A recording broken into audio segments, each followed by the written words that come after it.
जय हिंद। मैं आप लोग को एक बात बताना चाह रहा हूँ कि आज हमारे भारत में सभी लोग बोलते हैं, सभी लोग मानते हैं कि हमारे देश में एक प्रकार के राष्ट्र हैं, एक एक प्रकार के कानून हैं, एक प्रकार की बातें हैं, एक प्रकार के एडमिनिस्ट्रेशन है। लेकिन मैं आपको थोड़ा-सा इन बातों को जो है ना पर्दे उठा के दिखाता हूँ। जानते हैं हमारे भारतीय प्रशासन में, भारतीय शासन में आपको एक तरह के प्रशासन, एक प्रकार के कानून आपको नहीं मिलेंगे। आपको मैं ये साबित करके दिखाता हूँ। लेकिन मज़े की बात तो ये है कि हमारे देश में जब हम ये बोलते हैं कि हमारा देश एक वन नेशन वन पॉलिसी है, वहीं पे एक दोगली बातें आती है आप लोग के सामने, हम लोग के सामने। और वो ये है कि हमारे देश में भारतीय सेना जो है, जो तीनों सेना है हमारे, भारतीय वायुसेना, भारतीय जल सेना और भारतीय नवसेना, जो है तीनों सेना, इन तीनों को तो पेंशन है। और मैं कहता हूँ कि इन तीनों को पेंशन होना ही चाहिए, क्योंकि भैया वो जान हथेली पे रख के हमारे राष्ट्र की सेवा करते हैं। मैं उन्हीं का एक हिस्सा हूँ। लेकिन आपको मैं एक चीज़ जानकारी नहीं होगा कि जान हथेली पर रखकर भारत में और भी बहुत ऐसे महकमे हैं, बहुत ऐसे डिपार्ट हैं जो जान हथेली पर रखकर ही सेवा करते हैं देश का। लेकिन जानते हैं उनको ओपीएस लागू नहीं है, यानी कि पुरानी पेंशन स्कीम उनको लागू नहीं है।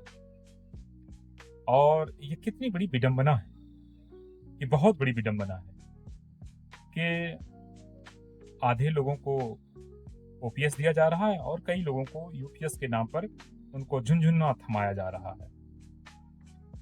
इधर विगत 25 नवंबर 2025 को विजय बंधु एक हमारे देश के बहुत बड़े आंदोलनकारी नेता हैं या जो भी कई समाज सेवी हैं, उन्होंने दिल्ली में इसको लेकर के प्रदर्शन किया।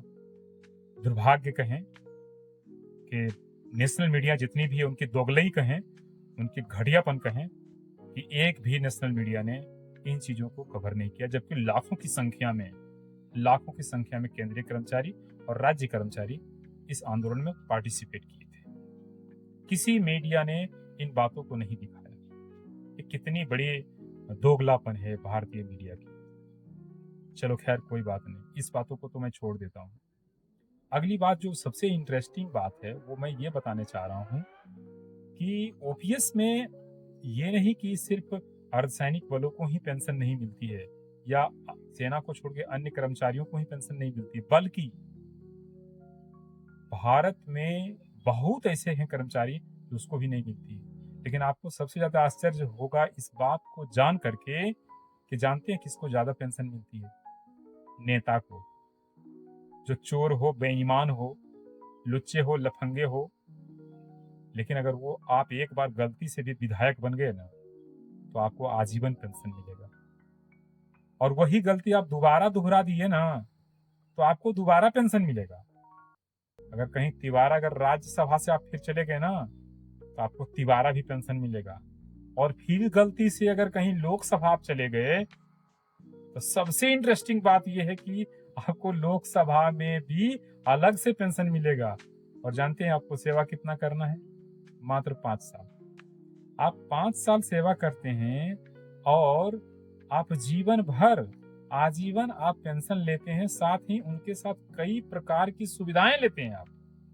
जबकि एक सीआरपीएफ का जवान, सीआईएसएफ का जवान, आरपीएफ का जवान, तमाम प्रकार के यूनिफॉर्मर सोल्जर्स, जो पैरामिलिट्रीज हैं, जो अपनी जान हथेली पर रखकर आज सुकमा जैसे दुर्दांत इलाकों में, रिमोट एरिया में, अरुणाचल प्रदेश के एरिया में, इस तरह के जो हमारे पीछे जंगल पहाड़ देख रहे होंगे, इस तरह के एरिया में अपनी जान हथेली पर रखकर बेचारी भारत माँ की सेवा करता है, लेकिन उनको पेंशन नहीं मिलता है।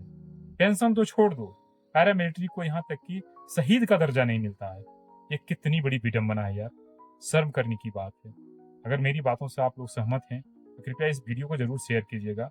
और आप लोग, सभी लोग, ये जानना जरूरी है कि हमारे देश में अर्धसैनिक बलों को और साथ में अन्य केंद्रीय कर्मचारी और राजकीय कर्मचारी को पेंशन क्यों नहीं मिलती है और नेता को क्यों मिलता है।